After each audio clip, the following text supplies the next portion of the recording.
Sa mga hindi pa aware, may natagpo ang election paraphernalia sa isang pribadong pag-aari sa Davao Region. Take note, hindi lang isa or dalawa ito. Ayon sa balita, nasa mahigit 50 ang mga ito.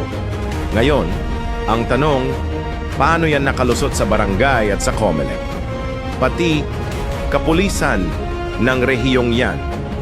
Hindi naman maliliit ang mga yan, halos isang truck nga yan. Yan ngayon ang malaking tanong diyan. Sa laki at dami ng mga kagamitang yan, wala man lang nakapansin kahit sa mga checkpoints. Kung hindi pa naitimbre, ito malamang sa malamang alam nyo na.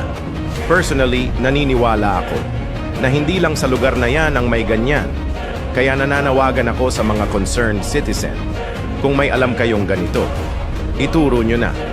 Bago pa magkanda, leche-leche ang lahat. At sa COMELEC naman, hihintayin namin ang magandang paliwanag.